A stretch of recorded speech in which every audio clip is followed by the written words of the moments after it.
Sacha would like to come on now. Okay, So I think all right. that would be Well, let's do excellent. that. Let's Okay. do it. Works well. It does. Hey, we go with the flow. We're all right. We're resilient. That's what life is all about. So Sacha? Hey guys, how are you? Good. Let's, We're just gonna get our control. There you are. how are you, Sacha? So It's Sacha, nice to see you after many years. Hi, David. wonderful. Hi. It has been a while. It has. So Sacha really needs no introduction, but Sacha is very well known in spiritual circles. Sacha is a public speaker, publisher, writer, filmmaker, from a former rock musician, an artist. Sacha grew up in Rhodesia, Zimbabwe.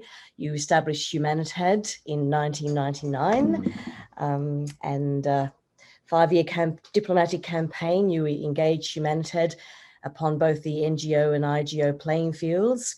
You've been an outspoken advocate of human rights and natural justice. You have instigated peace initiatives and educational programs. You've lobbied against human rights abuses in different parts of the globe. And you continue to prosecute for the protection of breakthrough innovators, scientists, and doctors. Sacha founded the New Earth Project and the New Earth Nation, the world's most integrated movement, promulgating sustainable, sovereign, and self-determining communities. It operates as a universal trust, engaging micronations by treaty, and exists outside of fictitious enclosures dreamt up by self-serving corporational governments and institutions. Sacha is also the founder of the International Tribunal of Natural Justice, which was launched under the Multilateral Observership in June 2015. Via ceremonial seating and ratification ceremony at Westminster Central Hall in London on the 800th anniversary of the signing of the Magna Carta. This new planetary court is committed to the dispensation of natural justice and adherence to the rule of law. So Sacha, talk about being a practical advocate of world peace. You've done it all. Sure have. Yeah. It's just amazing to have you on the show with us. Yeah, thank you for coming on the show. I'm most familiar with you from the Tribunal of Natural Justice and the works that you've been doing. We've been following you for many years. I think we've interviewed you probably more than once, and we've collaborated on some activities and projects, done our small part as much as we can. And I love your work, Sacha, and I love what you're doing. And I'm always talking you up with friends saying, and a lot of our friends really love you as well. Thank you, David. Thank you, Lana. Very kind words. What to say? All that I thought that I knew and understood about the human condition and the planetary ecology, politically, economically, socially, and so on, went out the window in the last 18 months, out the window entirely. So for all of the worldliness that I'm supposed to represent, I'm afraid I'm an abject failure, because after 21, 22 years of frontline activism in social reform, in dealing with leadership at the highest level and grassroots, I regard myself as an abject failure. I did not see coming what came. I did for many, many years warn against the biological threats of vaccination programs and the satanic and luciferic agendas that have run amok in the agrochemical industry base, the pharmaceutical industry base, and obviously that have run rampant through the high street in every town, village, and city on earth, courtesy of the parent corporation, aka the globalist bankster priest class of Luciferians working with the global apparatus. That said, I didn't see this coming. I didn't see a planetary lockdown coming in the way that it came. And what I mean by that is this. I didn't believe for one moment that human beings all around the world would be the ones to imprison themselves in their own homes. I didn't think I would ever see the median human frequency be rendered so low, so unbearably stupid, which is frankly what we're living in the thrall of right now. 190 Americans have rolled their imbecile sleeves up and offered themselves up for sacrifice to the beast of the land. That is very, very serious stuff. That's where we're at. I love the fact that you are promulgating a summit that is looking at something as profound, majestic, and simple as kindness.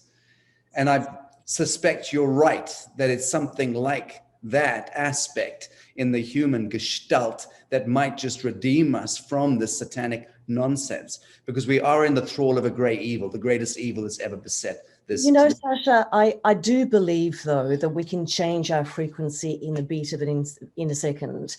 And I do believe our energy can be raised. And I think that it's important never to give up hope. You know, things can manifest and unmanifest very quickly. So I guess, you know, one of the reasons we wanted to do this peace conference was that we thought that it was very important to have this in this very time, to give people hope. And for the very reasons that you mentioned, so that we're not feeling like failures and powerless, and that we rise above all of this somehow. So let me speak to this. I've just finished, as you may know, a 3-month tour coast to coast America, you know, embracing and exchanging spike proteins with tens of thousands of American citizens. And I've loved every moment of it. It's been arduous, it's been exhaustive, it's been the most challenging thing imaginable. But I did it because I wanted to see for myself, and I wanted to connect with the pulse of Middle America, because I believe that that represents the greater human pulse. And so I've got a fairly clear idea of, you know, of the elements of absolution and redemption and salvation as they relate to the human story today, having had thousands of conversations in the last 12 weeks and met with heavyweight political pundits, leaders, senators, district attorneys, leading lights in law and reform, as well as, again, tens of thousands of normal people. So I've got a pretty good litmus test on where we're at planetarily as a species. And of course, the work that I do with the International Tribunal, with Humanitad, and with the New Earth Project brings me on a daily basis in touch with thousands of people. So I'm very connected. And I would agree with you. Hope does spring eternal. I'm not quite certain why, given, again, the thrall of wickedness that we are in as a species right now. I'm beside myself with I have not lost hope within self, Lana, not for one instant. My resolve is ever more defined and refined. I'm going head to head with the behemoth in the work that I'm doing. And some of it I can speak to, and some of it I'm not allowed to speak to. And that's not going to change. But I'm concerned about kindness in the human zeitgeist. And I'll tell you why. Because there is meekness. The meek will inherit the earth. That's something which is part of possibly a scriptural predictive programming. Like, be meek, people, do what Caesar tells you, okay? And you'll inherit the earth, honest, trust us. That's been the game of the parent corporation, the Vatican complex, governments, for 2,000 years plus. In fact, it probably goes back beyond the cult of Isis to the Sumerians and prior. So I'm not sure that meekness and kindness is necessarily the thing. Now, I looked at the etymology, the root etymology of kindness today, because I thought, Christ, well, okay, let's speak about kindness. It's a beautiful subject, something I've been preaching as well for years. But I thought, do I really understand what it is? And I looked at the root etymology of it, and kind, of course, is connected to kin, and kin is connected to family and sectarianism and protectionism, and take care of ourselves and look after one another, and, you know, protect and defend that which is, you know, worthy of protection and defending. And that's all good and lovely. But I'm not so sure that kindness is the fifth element right now that will lead us anywhere other than into continuing to have a tea party in a prison cell. That's my concern. This is a summit. It's an exchange. So I'm interested to put the question out there to you and to have that dialogue with you. Well, you know, Sacha, look, I agree with what you're saying. Reflecting upon what's happening in the world at the moment and reflecting upon what's being said in spiritual circles, I've come to the conclusion that potentially the environment that we find ourselves in it's testing our spirit. And it's testing our spirit in a very interesting way. We are given the opportunity to really think deeply about who we are, what we are made of, and what we can do. It's testing our spirit and it's testing our strength of character. Our strength of character. It's strengthening our sovereignty and our resolve. And that potentially could be a very useful thing in our spiritual development. There are those that will fold and there are those that won't fold. And we are all universes coming together. You know, we are in a matrix, but we are also outside the matrix. And so more than ever before, I've now focused on creating my own, stepping outside the matrix and creating my own internal reality. And that has, you know, I've been thinking more and more about the importance of meditation, of stepping outside of this matrix and of creating my own reality. And I think that has an incredible strength in its own right, a strength of allowing yourself to create your own reality and perhaps to create my own sovereign being, to create my own rules and laws.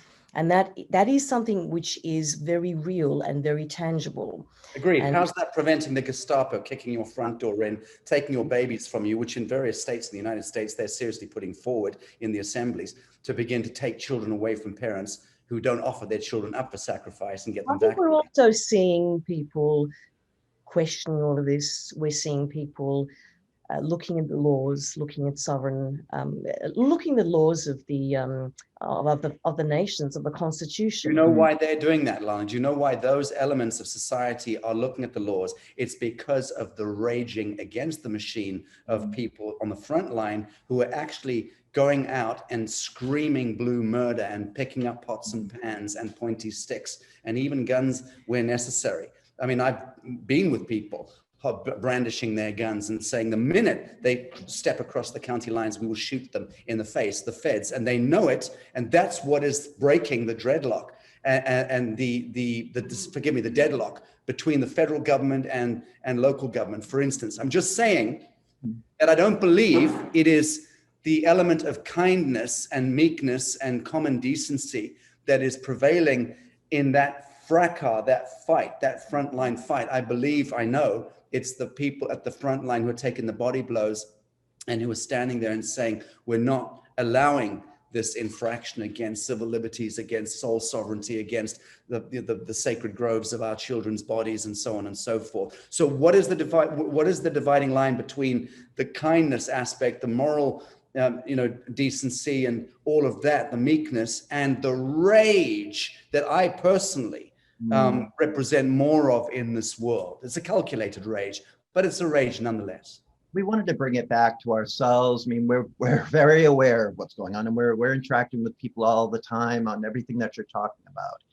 And it's just about not letting what I guess sometimes I call it dark forces or the enemies of humanity, allowing that to take over us and giving into that and just going out and everybody doing random things and throwing bricks and letting that anger and hatred leave. And as far as I know, and I know this well, that those dark forces they want you to do that. That's part of their game, is to get control of you by making you uncontrollable. And so the way we get control and the way we achieve our objectives is by becoming centered and coming back to ourselves. And that is a kind act, and that will help us achieve. Beautifully stated, David. And it's what Lana said 10 minutes ago when she was saying that she works on the inner frequency and restoring that value, and that becomes the center ground. And I agree 100%. So that's our answer.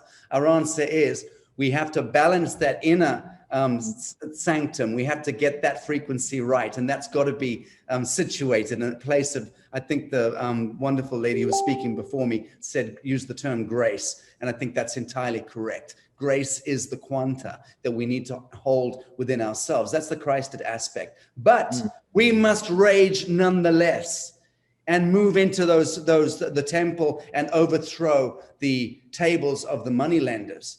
And if needs be, pick up guns and pick up sticks and stones and pick up pots and pans where we need to protect and defend the weak, the vulnerable, the infirm, and the innocent against the travesty, the abomination of a satanic status quo. Although Sacha, Gandhi did it without war. Gandhi failed.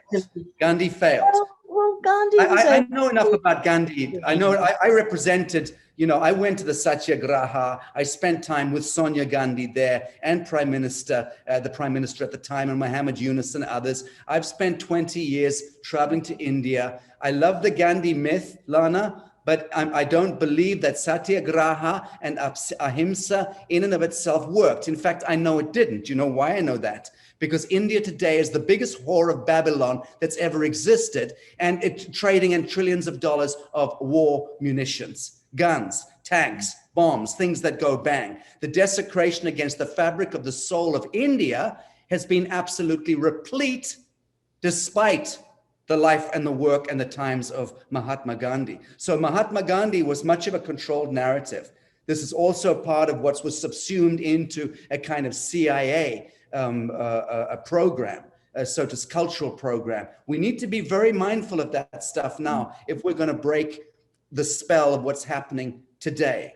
I'm just so desperately concerned that we don't play into that satyagraha, that ahimsa, that kindness, that meekness, and forget the rage that we need to remember within ourselves at this time, because that, to my mind, is where the balance is. You brought up a good point. You brought the Christ spirit into this and the Christ consciousness, and how Jesus went into the temples and he did rage against that evil element that was present in the temple of the creator of humanity, our soul consciousness. I'm not going to go into all that, but we know what we're talking about here. And I you are a world leader, a figure of transformational change that people look up to, and certainly, people are watching you to see your actions and how centered you are so that they can do the same. And we just thank you for that, for being strong. We see you here, you emit a very strong, powerful presence for the world, and just thank you for that. Well, thank you for the kindness. I appreciate it. And I appreciate the work that you're both doing very much. And this really started with you, with this Global Peace Teleconference. You immediately, first person that stepped up and said, yes, I'd love to support Lana and David with Universal Solar presenting this teleconference, and just so grateful to have you on our show and to just speak your conviction and your truth and your powerful words here now, as you always have, and always being there to support us in our endeavors. And thank you for your passion for humanity and humanity's direction. In our mind, kindness and peace is it can be a very powerful force. You represent the lion spirit, speaking to you really emit it. And can I just say, radiant way. Can I just maybe we should just take a minute to put out there the wish and the goal that we do create a new earth, which is loving, which is kind, which allows us to be sovereign beings, and which will direct us to a future which is good.